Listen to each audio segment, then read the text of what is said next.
Sit closer, friend, and keep the fire between us. Italy holds wonders, yes, but also shadows older than the hills. In Monte Cassino, the abbey rises proud and holy, yet beneath its stone and beauty lurks a tale of sorrow and terror. The monks speak in whispers of one who broke his vows, punished in life and death, wandering the corridors for eternity. They call him the ghost monk. I first heard of him from Father Lorenzo, a kindly priest with eyes that had seen too much. He invited me into the abbey one stormy evening, the wind rattling the shutters like skeletal fingers. Many have walked these halls, he said, voice low, but some never leave. You must beware the monk.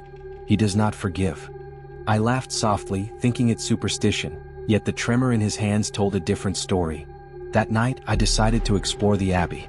Rain pounded against the roof, lightning flashed, and the old stones seemed alive, echoing every footstep. Shadows twisted unnaturally, curling along the walls like smoke. I felt the weight of eyes on me, though I saw no one.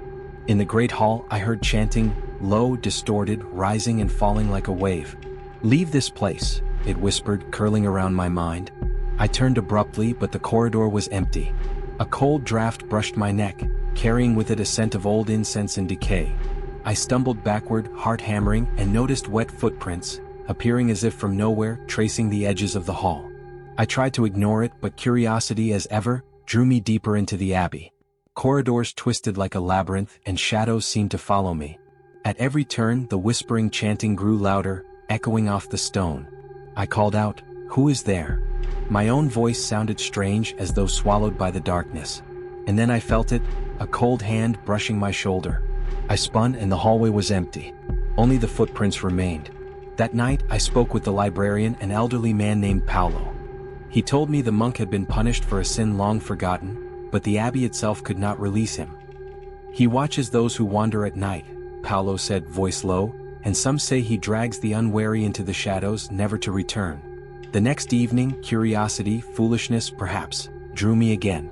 The storm had ceased, but the air was thick with mist creeping through broken windows. I felt the ghost's gaze, patient, relentless, as I moved through the corridors. Shadows flickered at the corner of my vision. I heard the faint scrape of a robe, slow, deliberate. My heart pounded as I realized I was not alone. I entered the chapel. Candles burned low, flickering, casting monstrous shapes against the walls. The chanting rose, and I finally saw him, pale, spectral, eyes hollow, robes tattered, drifting just above the ground. He raised a hand, pointing directly at me as though weighing my soul. I could not move, could not speak, only watch as the ghost monk glided toward me. I stumbled backward, breaking the invisible spell, and ran through the labyrinthine corridors. The chanting followed me, a mournful echo that clawed at my mind. I burst into the courtyard, rain-soaked stones slippery beneath my boots. The night was silent, save for my ragged breathing, yet I knew the ghost monk had followed me through every shadowed hallway. 4 days afterward, I could feel his presence, subtle, like a chill brushing my spine. Shadows in my room shifted strangely. Every creak of the floorboard became a whisper. I spoke to Father Lorenzo, who only shook his head. "You saw him," he said, "and now he watches you." Some never shake the memory of the abbey. It follows them like a shadow. I returned to Monte Cassino one final night, hoping to make peace or perhaps understand the ghost's sorrow. I wandered the halls in silence, feeling eyes upon me, until I stood once more in the chapel. The ghost monk appeared, robes tattered, eyes hollow yet full of ancient sorrow. He drifted past me without harm, but I felt the weight of centuries of regret pressing against my soul. And then he vanished, leaving only the faint scent of old incense and the echo of distant chanting. Even now, years later, I feel him in the quiet hours. A shadow flickers at the corner of my vision, a whisper curls in the wind, the faint scrape of robes across stone.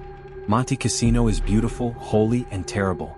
The ghost monk waits for the unwary, a reminder that some sins cannot be absolved, some shadows never fade. And so, friend, if you wander an abbey at night, if the stone floors echo too loudly beneath your steps, if the wind carries a whisper not your own, beware.